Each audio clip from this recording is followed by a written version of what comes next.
उत्तर प्रदेश के फूलपुर में एक सार्वजनिक बैठक को संबोधित करते हुए सांसद और AIMIM प्रमुख असदुद्दीन ओवैसी कहते हैं, आपने अब तक कांग्रेस, सोशलिस्ट पार्टी, जनता दल, जनता पार्टी और समाजवादी पार्टी को वोट दिया, लेकिन आपको कुछ नहीं मिला और आपने जिन्हें वोट दिया आपने उन्हें बदल दिया।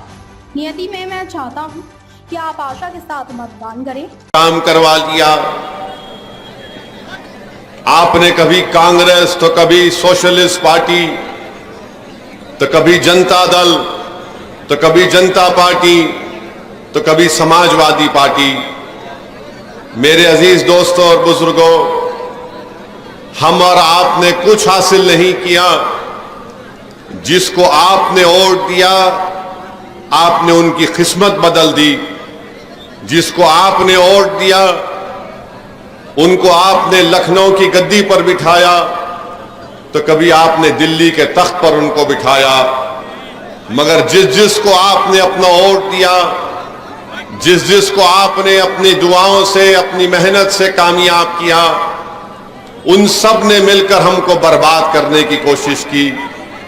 तो मेरी आपसे गुजारिश है कि 25 तारीख के दिन आप अपने वोट का सही इस्तेमाल करिए। PDM इसलिए बनाया गया है ताकि पिछला दलित और मुसलमानों की एक सियासी ताकत उभरे उत्तर प्रदेश में। जब तक आपकी एक आजाद सियासी क़ियादत, लीडरशिप नहीं निकलेगी, हम सिर्फ वोट डालने वाले बनकर रह गए, हम वोट लेने वाले नहीं बन सके। हम एक ATM की मशीन बन चुके हैं कि कोई आकर उस ATM में पासवर्ड डाल देता है कि फिरका परस्त ताकतों को शिकस्त देना है, तो हम डर के मारे उनको वोट देते हैं।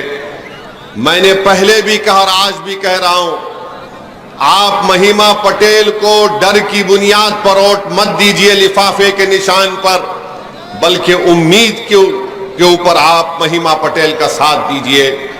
आप असदुद्दीन ओवैसी और पल्लवी पटेल का मोदी या RSS या योगी के डर की बिना पर साथ मत दीजिए, बल्कि पूरे उम्मीद होकर आप असदुद्दीन ओवैसी और पल्लवी पटेल का साथ दीजिए।